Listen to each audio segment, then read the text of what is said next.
佳明真的超模了吗？和老一代的四星主 C 拉开了多少差距呢？虽然人人都说佳明超模了，但是网上看到的几十万伤害，终究不是我摆烂玩家可以获得的游戏体验。本期我打算用摆烂玩家的视角，探究一番佳明的超模程度，亲自掌握着灼热的真理。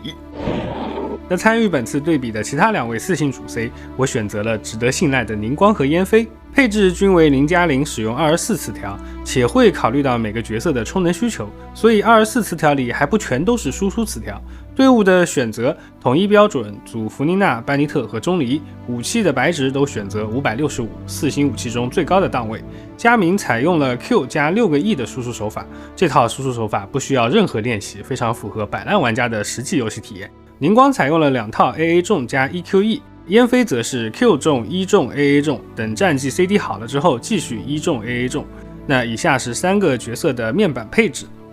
在这个面板下，佳明0命就能打出 44.2 万的伤害，满命更是达到了 61.5 万的伤害水平。而2位老牌的四星主 C， 宁光满命是 46.8 万的总伤害，烟飞呢则是 44.8 万的总伤害。如果烟飞打的是血量 50% 以下的怪物，伤害则会提升到 49.9 万。这样对比下来，佳明超越2位老角色，大概有 31% 到 32% 的伤害水平。那这还没完，如果把钟离换成闲云，也就是组小鸟伏特加这个队伍，佳明的总伤害就达到了 71.4 万。那就算我们把班尼特这个大拐去掉，佳明只搭配浮云组合，伤害依然可以达到 57.9 万。得到这些数据的时候，我先是惊讶的，然后沉默了，因为起初我觉得老主 C 没有那么不堪，但是这巨大的差距呢，就让我想到了一句话：4星满命等于5星0命。只不过出生在这个时代的佳明，他对标的5星是枫丹三体人的5星，所以他胜利的非常的彻底。那么在佳明胜利的背后呢，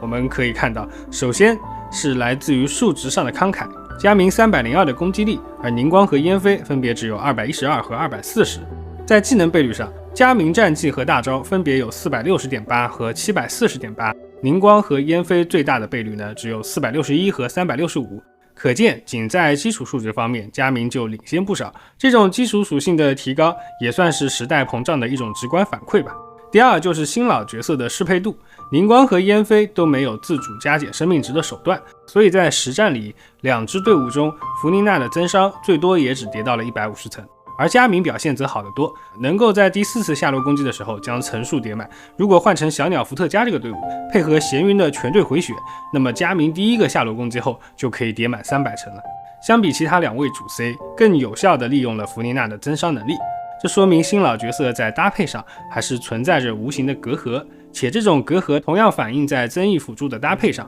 比如弗妮娜和班尼特其实并不搭，班尼特 70% 血量以下的回血限制和单体奶并不能很好的帮助队伍去回血，让弗妮娜叠层，而弗妮娜全队扣血的特性和当下原模对于火元素的利用，也可能让队伍面对巨大的生存压力。显然这2人的组合并没有产生1+1大于2的化学反应，而纯粹是靠着各自强势的机制去力打专飞。因此基础数值和适配性是佳明胜出的原因，而这个原因背后更宏大的则是游戏版本的变化。你看，能抓住时代的机遇是获得成功的重要因素嘛？那么作为老牌4星主 C， 是否只有被优化的命运呢？我觉得也不尽然。在上述的计算中，因为第一目标是角色的伤害数值对比，所以像烟飞加班服和钟离这样的组合就很抽象，只考虑了计算的公平性，但没有发挥烟飞的特点。我认为在面对游戏版本变化的时候，老 C 在数值上的潜力几乎用尽，因此要积极调整自身的定位，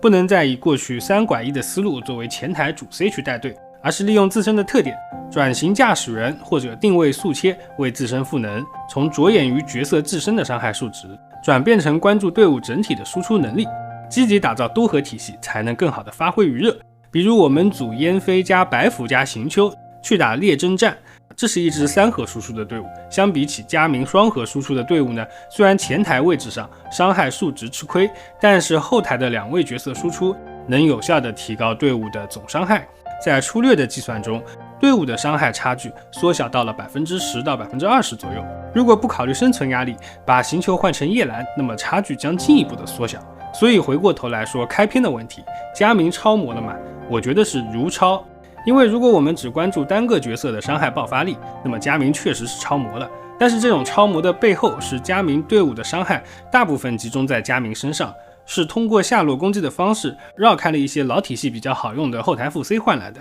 那么到这里，我觉得我已经解答了自己心里对于佳明的疑问，也解决了老4星主 C 是否还有培养价值的疑问。虽然说玩4星主 C 并不是主流强度的选择，昨天的宁光也好，烟飞也好，今天的佳明也好，在强度的河流中都会被冲刷被遗忘，但是我想在玩家的心中多少会有某个特定4星角色的位置，因为他可能陪伴自己度过了艰难的开荒阶段，度过了游戏热情最浓烈的美好时光。就像宁光之于我，他是不是最强的并不重要，但是如何给他寻找到更好更适合的配对，如何让他在新时代更好的发挥自己的特长，一直是我游戏中乐此不疲的支线。